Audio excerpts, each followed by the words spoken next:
guys, welcome back to my channel. So I've been seeing this like trend go around where people are answering questions that they're too afraid to ask their mom, their sister, their guy friends, whatever it may be. So I asked you guys to ask me like girl talk questions and questions that maybe you're too afraid to ask anybody, and I'm gonna answer them for you because I like to see myself as a pretty good advice giver. I'm an older sister, I'm a mother to my cats, so I have a decent amount of experience and I feel like I'll be able to help you. I don't know, that's all I have to say about that. So I asked you guys to ask me questions on Instagram. My Instagram is always linked down below so that if you guys want to follow me, I'll do more of these and you'll actually be able to participate in the questions and stuff like that. I haven't done one of these videos in a long time, so it feels pretty good to be back. So grab your beverage, grab your snack,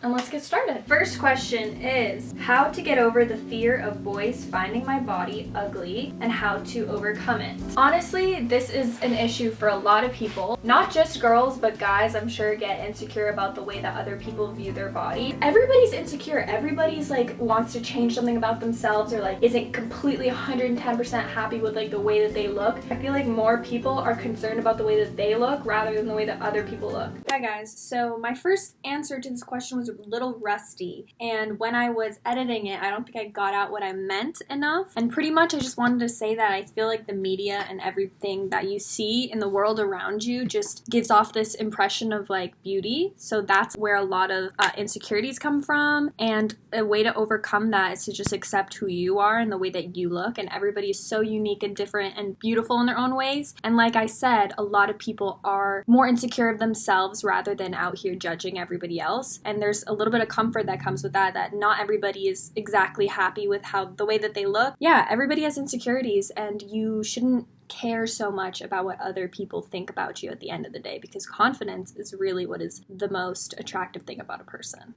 Okay, I think that was a lot better.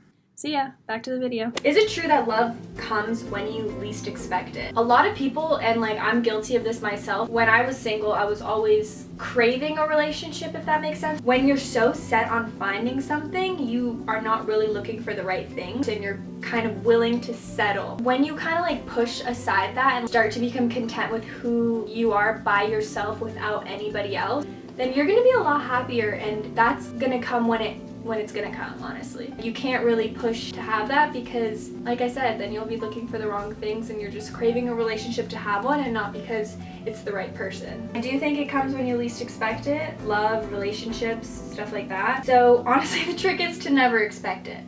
Is dating in high school worth it? This can definitely depend person to person. I know people who are still dating since high school. It definitely can be worth it because you can gain experience, you can gain knowledge, you know how to treat somebody in a relationship, you know how to be treated the way you want to be treated in the future, even if that person isn't going to be with you forever. Or you can come out with high school sweetheart, I don't know. It all depends on the way that you handle that relationship. If it's not really something that is going to be beneficial for you in the long run, but you're just in a relationship just to have that title in high school, then yeah, I'd say that that's not really worth it. Okay, next question. Hey, I broke up with my boyfriend on May 7th. Do you think it's early to start talking with other guys? What day are we today? May 19th? Okay, it's been like 2 weeks. I don't think there's a timestamp on when you're comfortable to start going back out there and like looking. A lot of the times people need time to be single just because that's the way that they're gonna grow and learn and be able to get really get over that last person without bringing those kinds of feelings and baggage into like another new relationship. If you feel ready personally, like you don't have attachment to that last person anymore, or you just want to be able to move on, then go for it. But you need to listen to yourself. If you're like not 100% set on the idea of like going out and looking for stuff, then don't yet, because sometimes it just takes time, and like that's the easiest way to just get over somebody is time. But then again, you did break up with him, so maybe you had already passed that point and you had already worked through those feelings, so it's up to you, sweetheart. I'd say it's never too soon and it's never too late. I don't know what the hell that meant. First kiss tips. A lot of you guys probably maybe had your first kiss already. I don't know. I think my viewers are a little bit younger than me, or like around my age. But if you haven't, then it's fine. First kiss tips is to just go in with confidence, pucker your lips,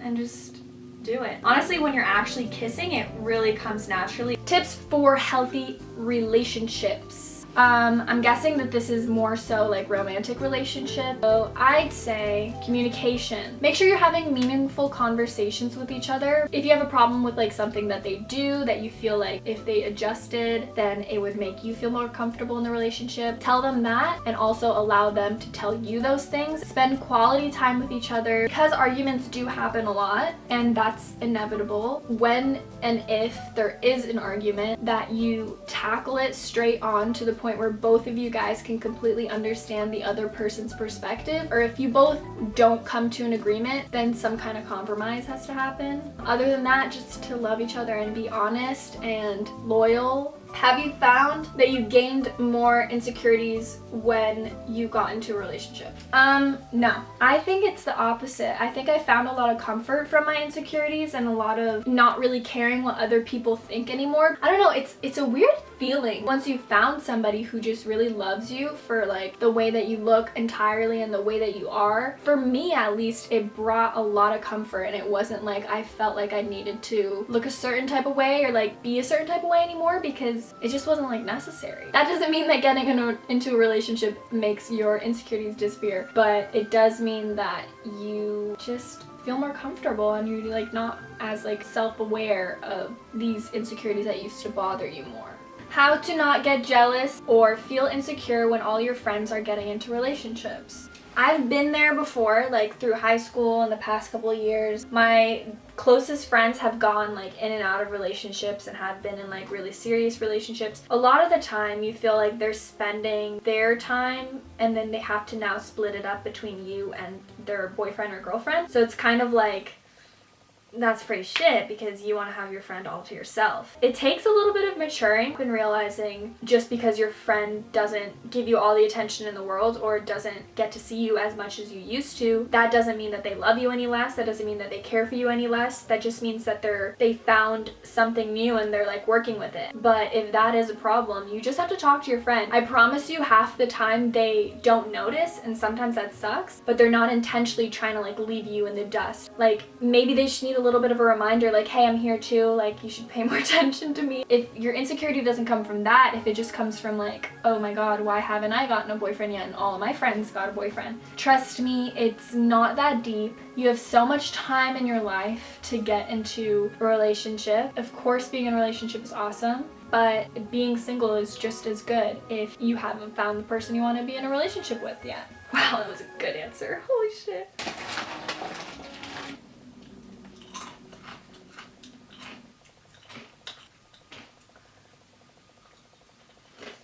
A lot of people had questions about body hair. I know that this can kind of be like a touchy subject for some reason, and like I honestly don't think it should be. Like it's really so normal to have body hair. Who gives a shit what anybody else thinks about your body hair? But if you care about it yourself, then the best way is to figure out what works for you. I mean, I've been like shaving my legs since... They're actually not shaved right now.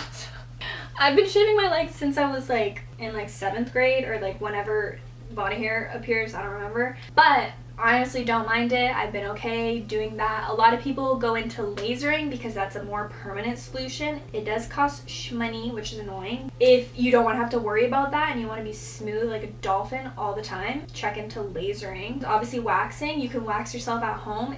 Kind of painful. Other options are like Veet. It is a lot of chemicals though. I used to do that when I was younger and it smells really bad. But yeah, if you have a lot of body hair, if you're not worried about it, then you shouldn't care about what anybody else thinks. Like it's really such a small piece of ourselves. Like it's literally hair. Like if you're scared of someone's body hair, like pretty sure it's a phobia, so you should get that checked out. Vaginal hygiene tips. You know what? TikTok has taught me a lot about that, if that like might be the weirdest thing in the world. But like there's these like gynecologists that are posting TikToks and like letting you know what is the best way to do that. What I've heard and pretty much what I do is you just use a regular mild body soap all around your body and like over that area, and then use water for everything else. When you're using those things that say like pH balancing, at the end of the day it's chemicals and you're putting that in your coochie.